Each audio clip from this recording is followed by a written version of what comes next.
I was lying on the operating table when my surgeon suddenly stopped mid-incision, stared at my exposed shoulder, and reached for his phone to call 911. Dr. Marcus Chen had been my plastic surgeon for 3 consultations leading up to this moment. I was finally getting the breast reduction I'd wanted for years, something to help with the chronic back pain that had plagued me since high school. At 28, I'd saved up enough money working double shifts as a paralegal to afford the procedure. This was supposed to be my fresh start, my chance to feel comfortable in my own body for the first time in my adult life. Marcus seemed professional during our meetings. Distinguished. Silver hair, kind eyes behind wire-rimmed glasses, the sort of calm confidence you want in someone who's about to cut you open. His office walls were covered with certificates from prestigious medical schools, photos of him volunteering in developing countries, awards for humanitarian work. He came highly recommended by my primary care physician. "You're in excellent hands, Sarah," Dr. Chen had assured me during our final consultation a week earlier. "This is a routine procedure for me. You'll be feeling so much better in a few months." I trusted him completely. Why wouldn't I? The morning of surgery arrived gray and drizzly, matching my nervous energy. My best friend Jenna dropped me off at the outpatient surgical center at 6 a.m. sharp. The building was modern and sterile, all glass and chrome that reflected the cloudy sky. "Text me the minute you're awake," Jenna said, squeezing my hand. "I'll be here waiting when you come out." "Thank you for doing this," I told her. "I know it's early." "Are you kidding? This is huge for you. I'm so proud you're finally doing something for yourself." The pre-op process went smoothly. I changed into the hospital gown, met with the anesthesiologist, signed more forms. A nurse named Patricia started my 4 and walked me through what to expect. Everything felt routine, professional, safe. Dr. Chen appeared in his scrubs around 7:30, that same reassuring smile I remembered from our consultations. "Ready for your big day?" he asked, checking my chart. "As ready as I'll ever be," I replied, trying to keep my voice steady. "Any last-minute questions or concerns?" I shook my head. We'd covered everything multiple times. The procedure would take about 3 hours. He'd remove excess breast tissue and skin, reshape what remained, reposition my nipples. I'd wake up with surgical drains that would stay in for a week or 2. Recovery would take several weeks, but the results would be life-changing. "Let's get started then," Dr. Chen said. They wheeled me into the operating room, all bright lights and beeping machines. The anesthesiologist placed a mask over my face and told me to count backward from 10. I made it to 7 before everything went black. When I started to regain consciousness, I was expecting to wake up in recovery with Patricia checking my vital signs. Instead, I found myself in a twilight state, aware but not fully awake, like being in that space between sleep and consciousness where you can hear what's happening around you but can't quite respond. The anesthesia had worn off just enough for me to become partially aware, but not enough to move or speak. I could hear voices, feel sensations, but I was trapped in my own body. I felt Dr. Chen's gloved hands on my skin, the coolness of the operating room air. Then I heard his voice, but it sounded different. Strained. "Wait," he said sharply. "Stop the music." The soft classical music that had been playing in the background cut off abruptly. "What is it, doctor?" a female voice asked. I assumed it was the surgical nurse. "This birthmark," Dr. Chen said, his voice barely above a whisper. "On her left shoulder blade." I felt his finger trace the small, crescent-shaped mark I'd had since birth. It was about the size of a quarter, slightly raised, a darker brown than the rest of my skin. I'd always been self-conscious about it, especially in backless tops or swimsuits. "What about it?" the nurse asked. There was a long pause. I could hear Dr. Chen's breathing, quick and shallow. "I need to make a phone call," he said finally. "Doctor, we're in the middle of surgery. The patient is already prepped in." I said I need to make a phone call. "Now." I heard footsteps, the sound of gloves snapping off, and then Dr. Chen's voice again, more distant now, like he'd moved away from the table. I need to speak to Detective Rodriguez at the 14th precinct. Tell him it's Dr. Marcus Chen and it's urgent. My heart started pounding, even through the haze of anesthesia. Why was my surgeon calling the police? What could my birthmark possibly have to do with anything? Yes, I'll hold, Dr. Chen said. The surgical nurse was trying to keep her voice low, but I could still hear her talking to someone else in the room. Should we wake her up? What do we tell her? Keep her under for now, another voice replied. Until we know what's going on.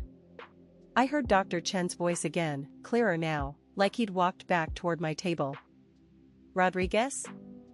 It's Marcus Chen. I need you to come to my surgical center immediately. No, I can't explain over the phone. Yes, it's about the Pemberton case. She's here. She's on my table right now. Pemberton case? I'd never heard that name before in my life. What was happening? I'm looking at the birthmark right now, Dr. Chen continued. It's exactly as described in the file. Crescent-shaped, left shoulder blade, approximately 1 inch in diameter. Yes, I'm certain. How long will it take you to get here? The room fell silent except for the beeping of monitors. I could feel tears starting to form in the corners of my eyes, even though I couldn't move to wipe them away. Whatever was happening, it was clear that my surgery had become secondary to something much bigger and more frightening. Footsteps approached my table again. Doctor, the nurse said carefully, what should we do about the procedure? We wait, Dr. Chen replied. We keep her stable and we wait for the police. The next hour passed like a nightmare. I drifted in and out of partial consciousness, sometimes more aware, sometimes less. I could hear people coming and going, hushed conversations, the sound of my own heart monitor beeping steadily. At some point, I became aware of new voices in the room. Deeper voices. Men who weren't medical staff. Dr. Chen? I'm Detective Rodriguez. This is Detective Walsh. Thank you for coming so quickly, Dr. Chen replied. She's right here. I felt someone lift the surgical sheet covering my back, exposing my shoulder blade. Jesus, one of the detectives whispered. That's definitely it. How certain are you? Detective Rodriguez asked. 100%, Dr. Chen said.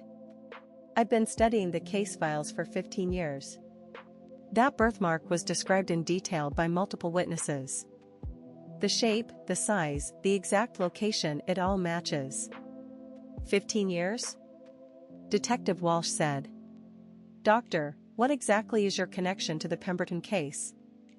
There was a pause before Dr. Chen answered. Elizabeth Pemberton was my sister. The room went completely silent. Even the monitors seemed quieter. My sister? Dr. Chen had a sister named Elizabeth Pemberton? I'd never heard him mention any family during our consultations. But then again, why would he? Our relationship was purely professional. Your sister, Detective Rodriguez repeated slowly. The victim. Yes, Dr. Chen said, his voice thick with emotion. Elizabeth was murdered 15 years ago. She was 26 years old, working as a nurse at Children's Hospital. Someone broke into her apartment, sexually assaulted her, and strangled her with her own bathrobe cord. I felt like I was going to vomit, even unconscious. This couldn't be happening. There had to be some mistake. The only witness was a neighbor who saw someone leaving Elizabeth's apartment building around the time of the murder, Dr. Chen continued. A young woman with dark hair, average height, wearing a red jacket. The witness specifically remembered seeing a crescent-shaped birthmark on her left shoulder blade when she turned around in the hallway. But the case went cold, Detective Walsh said. The case went cold because the witness was elderly and her eyesight wasn't great. The description was vague. No other evidence was recovered from the scene. No DNA, no fingerprints. Just the witness testimony about the birthmark. My mind was reeling. They thought I had murdered someone? A nurse? Dr. Chen's sister? This was insane. Doctor, Detective Rodriguez said carefully, what makes you think this woman is connected to your sister's murder? Birthmarks aren't exactly unique. Thousands of people probably have similar markings. Not like this one, Dr. Chen said firmly. The witness was very specific. Crescent-shaped, raised, dark brown, approximately 1 inch in diameter, positioned exactly 3 inches below the left shoulder joint. I've seen the police sketches. I've memorized every detail. I heard paper rustling, like someone was looking through files. Here, Dr. Chen said. Look at the sketch and then look at her birthmark. Another long silence. It's a match, Detective Walsh admitted. But doctor, that doesn't necessarily mean. There's more, Dr. Chen interrupted. I've been researching this patient since she first came to my office 3 months ago. Sarah Matthews. 28 years old. She would have been 13 at the time of my sister's murder. 13. I would have been 13 15 years ago. I remembered being 13 middle school, braces, my first real crush on Tommy Rodriguez in my 8th grade history class. Not murdering anyone. A 13-year-old couldn't have committed this crime, Detective Rodriguez pointed out. Not alone, Dr. Chen agreed. But she could have been involved. Maybe she was with someone older. Maybe she was forced to participate. Or maybe. His voice trailed off. Maybe what, doctor? Maybe she witnessed the real killer and the neighbor saw her leaving because she was running away. Wait. That was a completely different theory than what he'd been suggesting moments earlier. First he was implying I was the killer, now he was saying I might have been a witness? In either case, Dr. Chen continued, she has information about my sister's murder. Information that could finally give us the answers we've been looking for. Dr. Chen, Detective Rodriguez said slowly, I understand your desire to solve your sister's case. But this is highly irregular. You can't just perform surgery on someone and then have them arrested based on a birthmark. I'm not having her arrested, Dr. Chen said. I'm asking you to question her. When she wakes up, ask her about Elizabeth Pemberton. Ask her about what she was doing 15 years ago. Ask her if she remembers being in apartment building 4C on Maple Street on the night of March 15th. Maple Street. I knew Maple Street. I grew up 2 blocks from Maple Street. The realization hit me like a physical blow. 15 years ago, when I was 13, I lived with my foster family the Hendersons just 2 blocks from Maple Street. I walked past those apartment buildings every day on my way to and from school. But I would have remembered witnessing a murder. Wouldn't I? We'll need to wait for her to wake up naturally, Detective Walsh said.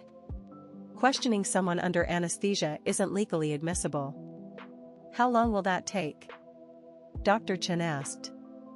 Another hour or 2, the anesthesiologist's voice chimed in. I can start reversing the medication now if you'd like her to wake up sooner. Do it, Dr. Chen said immediately. Doctor, Detective Rodriguez said, I have to ask, are you going to be able to remain objective here? This is your sister's case. I've been objective for 15 years, Dr. Chen replied. But I'm not going to let this opportunity slip away. This woman has answers, and I intend to get them. The next hour was a blur of consciousness slowly returning. I could feel sensation creeping back into my body, the fog in my brain gradually lifting. But with awareness came fear. Paralyzing, overwhelming fear. These people thought I was involved in a murder. A murder I had no memory of. How was I supposed to prove my innocence when I couldn't even remember what I'd been doing 15 years ago on some random Tuesday in March? I tried to think back to when I was 13, living with the Hendersons. It had been a difficult time in my life. I'd been in the foster system since I was 9, when my mother died of a drug overdose and no relatives stepped forward to take me in. The Hendersons were my 4th placement, and while they weren't abusive, they weren't particularly nurturing either. I was just another monthly check to them. I remembered being angry a lot that year. Angry at my mother for dying, angry at the system for shuffling me around, angry at the other kids at school who had normal families and normal problems. I acted out sometimes, stayed out past curfew, got into fights with my foster siblings. But murder? No. There was no way. When I finally opened my eyes, I was surrounded by strangers in a room that didn't look like a recovery room. It looked like an office. I was lying on what appeared to be an examination table, still in my hospital gown, with N4 in my arm. A man in a suit was sitting in a chair next to me. He had kind eyes and graying temples. "Sarah? I'm Detective Rodriguez. How are you feeling?" My throat was dry and scratchy from the breathing tube. Confused, I managed to croak. "Where am I? What happened to my surgery?" "Your surgery has been postponed," he said gently. "We need to talk to you about something first." Dr. Chen appeared in my peripheral vision, and suddenly everything came flooding back. The conversation I'd overheard while under anesthesia. His sister. The birthmark. The murder. "This is about your sister," I said, looking directly at Dr. Chen. "Elizabeth Pemberton." His face went pale. "You remember her?" "No," I said quickly. "I heard you talking while I was under anesthesia. I heard everything you said to the detectives." Detective Rodriguez leaned forward. "Sarah, we need to ask you some questions about March 15th, 15 years ago. You would have been 13 at the time." "I don't remember that specific date," I said honestly. "I was in foster care. I lived with the Henderson family on Oak Street." "That's 2 blocks from where Elizabeth Pemberton was murdered," Dr. Chen said, his voice tight with emotion. "I walked past those apartments every day going to and from school," I admitted. "But I never witnessed a murder. I would remember something like that." "Memory can be tricky, especially traumatic memories," Detective Rodriguez said. "Sometimes our minds block out things that are too painful or frightening to process." "Are you saying I have repressed memories?" I asked. "It's possible," he replied. "Or it's possible you saw something that didn't seem significant at the time but could be important to our investigation." Dr. Chen stepped closer to my table. "Sarah, my sister was a good person. She volunteered at animal shelters on weekends. She sent care packages to soldiers overseas. She wanted to become a pediatric nurse because she loved working with children. Someone took her away from us, and I've spent 15 years trying to find out who." I could see the pain in his eyes, and despite everything, I felt sorry for him. Losing a sibling had to be devastating, especially under those circumstances. "I understand why you want answers," I said. "But I don't have them. I've never heard the name Elizabeth Pemberton before today." "Then how do you explain the birthmark?" Dr. Chen demanded. The witness described it perfectly. The exact shape, size, and location. "Birthmarks aren't fingerprints," I said. "Other people can have similar markings." "Not this similar," he insisted. "I've seen hundreds of patients over the years. I've never seen a birthmark that matches the witness description so precisely." Detective Rodriguez held up a hand to quiet Dr. Chen. "Sarah, we're not accusing you of anything right now. We're just trying to gather information. Is there anything you remember about that time period that might be helpful? Any unusual incidents, people you met, places you went that were outside your normal routine?" I closed my eyes and tried to think back to when I was 13. It was difficult to remember specific details from so long ago, especially when I'd been dealing with so much instability and trauma from the foster system. "I was having a lot of problems at school that year," I said slowly. "I was getting into fights, skipping classes sometimes. The Hendersons were threatening to send me to a group home if my behavior didn't improve." "Do you remember where you went when you skipped school?" Detective Rodriguez asked. "Usually just around the neighborhood. Sometimes to the park, sometimes I'd walk around downtown. I didn't have money to go anywhere interesting." "Did you ever go into any of the apartment buildings on Maple Street?" I thought for a moment. Maybe.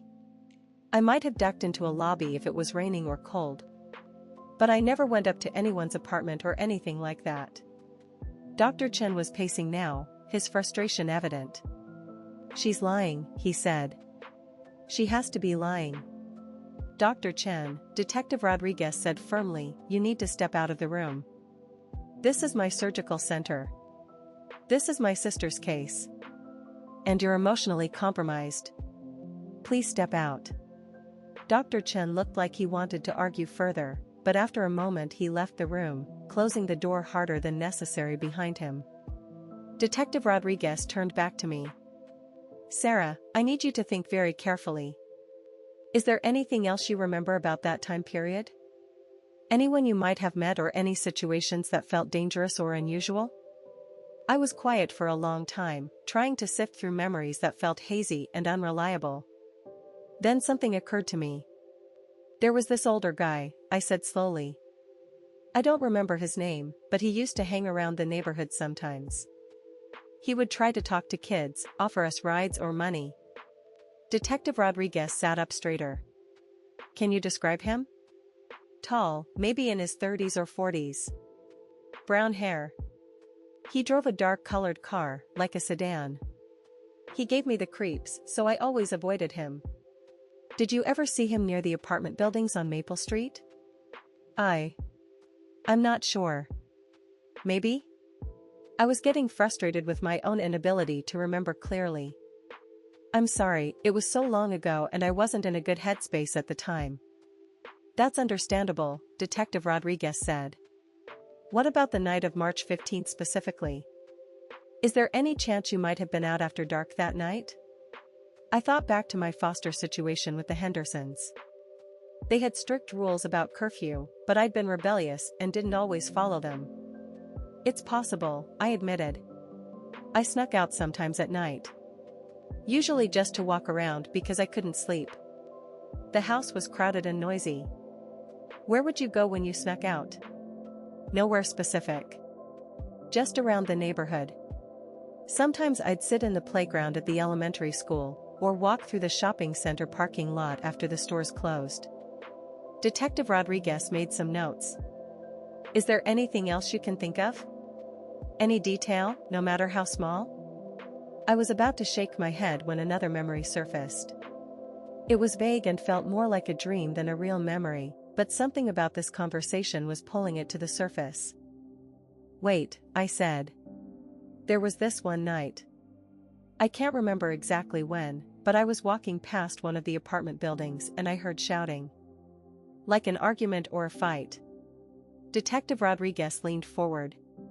Can you remember anything else about that night? There was a woman screaming, I said, the memory becoming clearer as I focused on it. It sounded like she was in pain or scared. I remember being frightened and wanting to run away. Did you see anyone? I think I saw someone leaving the building. But I was hiding behind a car in the parking lot, so I couldn't see clearly. Can you describe the person you saw? I closed my eyes and tried to bring the memory into focus. It was like trying to grab smoke. The harder I concentrated, the more elusive it became. I remember seeing someone walking quickly toward a car, I said. But I can't remember if it was a man or a woman. I was too scared to get a good look. What happened next? I ran home. I remember running as fast as I could back to the Henderson house and sneaking back into bed. I was shaking. Did you tell anyone what you'd seen? No, I said immediately. The Hendersons didn't like it when I caused problems. If I'd told them I was sneaking out and witnessing fights, they would have sent me to a group home for sure. Detective Rodriguez was quiet for a moment, processing what I'd told him. Sarah, he said finally, what you've described could potentially be connected to Elizabeth Pemberton's murder. You may have witnessed someone leaving the scene of the crime. The weight of that possibility hit me like a truck. If what I'd seen was connected to the murder, then I'd been carrying this information for 15 years without even realizing it. But why didn't I remember it before now? I asked. Trauma can affect memory in complex ways, Detective Rodriguez explained. Sometimes details that seemed unimportant at the time get buried, especially when someone is dealing with other stressful situations like foster care. The door opened and Dr. Chen came back in, looking slightly more composed but still tense. Have you gotten any useful information? He asked Detective Rodriguez. Sarah has remembered witnessing a disturbance at one of the apartment buildings around that time period, the detective replied. She may have seen someone leaving the scene. Dr. Chen turned to me with an intensity that made me uncomfortable. What did this person look like? He demanded. I already told Detective Rodriguez that I couldn't see clearly, I said. I was hiding behind a car and it was dark. But you must remember something. Height, build, clothing, anything. I tried to think back to that night, but the memory was fragmented and unclear. I remember the person was moving quickly, like they were in a hurry, I said. And I think they got into a dark-colored car. What kind of car? I don't know. I was 13 and scared. I wasn't paying attention to car models. Dr. Chen ran his hands through his hair in frustration. There has to be more. Think harder. Dr. Chen, Detective Rodriguez intervened, pressuring her isn't going to help recover memories. My sister is dead, Dr. Chen said, his voice breaking. This is the first real lead we've had in 15 years. I felt terrible for him, but I also felt like I was being put in an impossible situation. Everyone was looking at me to provide answers I didn't have. I'm sorry, I said to Dr. Chen. I wish I could remember more, but that's all I've got. He stared at me for a long moment, and I could see the disappointment and anger warring in his expression. I don't believe you, he said finally. I think you remember more than you're saying. That's enough, Detective Rodriguez said firmly. Dr. Chen, you need to leave the room again. This is I don't care whose surgical center this is. You're interfering with a police investigation. Dr. Chen looked like he wanted to argue, but after a moment he left again, slamming the door behind him. I'm sorry about that, Detective Rodriguez said to me. He's obviously very emotionally invested in this case. I understand why, I said. But I'm telling the truth. I've told you everything I can remember. I believe you, he said. And what you've told us could still be very helpful to the investigation, even if the details are vague. What happens now? I asked. We'll need to get a formal statement from you, Detective Rodriguez said. And we may need to have you work with a sketch artist to see if we can get any additional details about the person you saw. Okay, I agreed. I want to help if I can. There's one more thing, Detective Rodriguez said. Dr. Chen has requested that we take photographs of your birthmark for comparison with the witness statements. I felt a chill run down my spine. Am I a suspect? Right now you're a potential witness, he said. But we do need to document the birthmark as part of our investigation. I nodded reluctantly. It felt invasive and humiliating, but I understood why it was necessary. A police photographer came in and took several pictures of my shoulder blade from different angles. The whole process felt surreal and violating. When they were finished, Detective Rodriguez handed me his business card. We'll be in touch, he said. In the meantime, if you remember anything else about that night, please call me immediately. What about my surgery? I asked. Detective Rodriguez looked uncomfortable. You'll need to discuss that with Dr. Chen. From a legal standpoint, there's nothing preventing you from having the procedure done. But I already knew there was no way Dr. Chen would operate on me now. Even if he was willing, I wouldn't trust him. The way he'd looked at me, like I was hiding something crucial about his sister's murder, told me everything I needed to know about our professional relationship moving forward. After everyone left, I sat alone in the examination room trying to process everything that had happened. I'd come in for routine surgery and somehow ended up in the middle of a 15-year-old murder investigation. A nurse came in to remove my fore and help me get dressed. She was kind but professional, clearly uncomfortable with the unusual circumstances. Is there someone we can call to pick you up? She asked. I remembered that Jenna was supposed to be waiting for me in the recovery area, probably worried sick by now. My friend Jenna should be in the waiting room, I said. When Jenna saw me come out fully dressed instead of in a hospital gown, her face filled with confusion and concern. Sarah? What happened? They wouldn't tell me anything, just that there had been a complication. I didn't even know where to begin explaining. Can we just go home? I'll tell you everything in the car. The drive back to my apartment was one of the strangest conversations I'd ever had. Jenna listened in shocked silence as I explained about the birthmark, the murder, Dr. Chen's sister, and my recovered memory of that night 15 years ago. This is insane, Jenna said when I finished. So they think you witnessed a murder when you were 13? Maybe, I said. Or they think I was involved somehow. I'm not entirely sure. But you don't remember seeing an actual murder? No, just someone leaving the building after hearing screaming. I might not have even witnessed anything connected to the case. What are you going to do about the surgery? I'd been dreading that question. I don't know.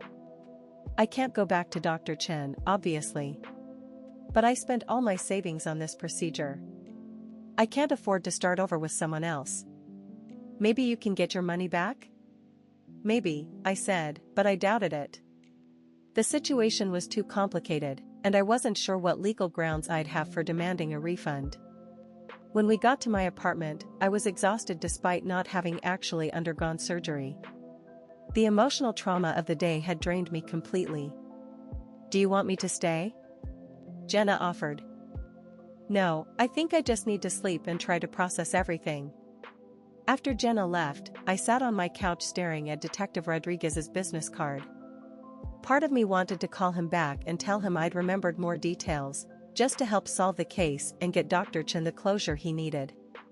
But I couldn't manufacture memories that didn't exist. I spent the next few days trying to research Elizabeth Pemberton's murder online. There wasn't much information available to the public, just a few brief newspaper articles from 15 years ago mentioning that a nurse had been found dead in her apartment and that police were investigating. I also tried to dig deeper into my own memories from that time period. I called my old social worker, Mrs. Patterson, who was now retired but agreed to meet with me for coffee. I remember you, she said when we sat down at a small cafe near her house. You were a challenging case. Very angry, very hurt. You'd been through a lot by the time you got to the Hendersons. I'm trying to remember more about that year, I said. Specifically about a night in March when I might have snuck out and witnessed something disturbing. Mrs. Patterson frowned. The Hendersons did report that you were having behavioral issues around that time. Staying out past curfew, getting into trouble at school. They were considering requesting a placement change. Do you remember anything specific about March? Not off the top of my head, she admitted. But I probably have your file somewhere in storage. I could look through it if you think it would help. That would be great, I said. I'm involved in a police investigation and I'm trying to piece together some memories. Mrs. Patterson looked concerned. Are you in trouble? I don't think so, I said. I might have witnessed something when I was 13 that could help solve a cold case. A few days later, Mrs. Patterson called me. I found your file, she said. There are some incident reports from March of that year that you might find interesting. We met again, and she handed me photocopies of several documents. On March 10th, your foster mother Mrs. Henderson called my office to report that you'd been having nightmares and acting more withdrawn than usual, Mrs. Patterson read from one of the reports. She was concerned that something had happened to upset you, but you wouldn't talk about it. My heart started beating faster. March 10th was 5 days before Elizabeth Pemberton's murder. On March 16th, she called again to report that you'd snuck out the night before and come home very upset and shaken. She said you were crying and wouldn't explain where you'd been. March 16th. The day after the murder. She recommended that you start seeing a therapist, Mrs. Patterson continued. But you refused to participate in therapy sessions. You told the counselor that you didn't want to talk about what was bothering you. I stared at the documents in my hands. This was proof that something had happened to me around the time of Elizabeth Pemberton's murder.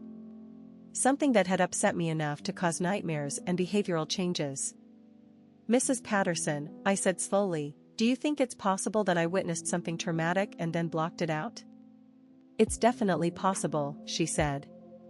Children who are already dealing with trauma from family disruption and foster care are particularly susceptible to dissociative responses to additional traumatic events. I left our meeting feeling more confused than ever. The timing was too coincidental to ignore, but I still couldn't access any clear memories of witnessing a murder. That evening, Detective Rodriguez called me. "Sarah, we've developed some additional leads in the Elizabeth Pemberton case," he said. "We'd like you to come in and look at some photographs, see if anyone looks familiar." "Okay," I agreed. "When?" "Tomorrow morning if possible." "And Sarah?" "We've also been in touch with your former social worker. The incident reports from March 2008 support your account of having witnessed something disturbing around the time of the murder." The next morning, I found myself back at the police station looking through books of mug shots. Detective Rodriguez sat beside me as I flipped through pages of faces. "Take your time," he said. "Don't feel pressured to identify someone if you're not certain." Most of the faces meant nothing to me, but when I got to the third book, I stopped cold. "Him," I said, pointing to a photograph. "I remember him." Detective Rodriguez leaned forward to look at the photo I was indicating. "Are you sure?" "Yes," I said, the memory suddenly crystal clear. "This is the man I told you about before. The one who used to hang around the neighborhood trying to talk to kids." Detective Rodriguez made a note. "His name is Robert Marsh. He has a record of sexual assault and was questioned in connection with Elizabeth Pemberton's murder but released due to lack of evidence." "He was questioned?" "Yes, but he had what seemed like a solid alibi. He claimed he was at a bar with friends the night of the murder." "Maybe his alibi wasn't as solid as it seemed?" "That's what we're looking into now," Detective Rodriguez said. "Your identification of Marsh as someone who was in the neighborhood around that time gives us grounds to reopen that line of investigation." "So you don't think I was involved in the murder?" "No, Sarah. We think you were a 13-year-old witness who saw something that could help us catch the real killer." I felt a huge wave of relief wash over me. For the past week, I'd been terrified that somehow I was going to be accused of a crime I didn't commit. "What happens next?" I asked. "We re-interview Robert Marsh," Detective Rodriguez said. "And we see if his alibi holds up under scrutiny." 2 weeks later, Detective Rodriguez called me with news. "We arrested Robert Marsh yesterday," he said. "When we pressed his alibi witnesses, one of them admitted they'd been lying to protect him. Turns out Marsh wasn't at the bar that night after all." "Did he confess?" "Not yet, but we found some evidence in his current apartment that links him to Elizabeth Pemberton. A necklace that her brother identified as belonging to her." Dr. Chen. I wondered how he was handling this development. "There's going to be a trial," Detective Rodriguez continued. "You may be called to testify about what you witnessed that night." "I'll do whatever I can to help," I said. The trial took place 6 months later. Robert Marsh was ultimately convicted of Elizabeth Pemberton's murder and sentenced to life in prison. My testimony about seeing someone leave the apartment building that night, combined with the physical evidence and the collapsed alibi, was enough to secure a conviction. Dr. Chen approached me after the sentencing. "I owe you an apology," he said. "And an explanation." We sat down on a bench outside the courthouse. "When I saw your birthmark that day," he said, "it was like seeing a ghost. I'd been obsessing over my sister's case for so long that I'd convinced myself the birthmark was the key to solving it." "I understand," I said. "You were grieving and desperate for answers." "That's no excuse for how I treated you," he said. "I let my emotions cloud my judgment. You were never a suspect, you were a witness who helped us catch the real killer." "Dr. Chen," I said carefully, "I know this is awkward, but I still need that surgery. Is there any way?" He shook his head. "I can't operate on you, Sarah. Not after everything that's happened. It wouldn't be appropriate." I'd expected that answer, but it still stung. "However," he continued, "I'd like to help you find another surgeon and cover the cost of your procedure." "You don't have to do that." "Yes, I do," he said firmly. It's the least I can do after putting you through this ordeal. 3 months later, I finally had my breast reduction surgery with Dr. Jennifer Walsh, one of the most respected plastic surgeons in the city. Dr. Chen had arranged everything and paid for the entire procedure. The surgery went perfectly. No interruptions, no phone calls to the police, just a routine medical procedure that changed my life in the way I'd originally hoped. As I healed and recovered, I reflected on everything that had happened. A birthmark I'd always been self-conscious about had ultimately helped solve a 15-year-old murder and bring justice to a family that had been waiting for answers. Sometimes the things we're most insecure about turn out to be exactly what the world needs from us. Robert Marsh was where he belonged, behind bars for the rest of his life. Elizabeth Pemberton's family finally had closure.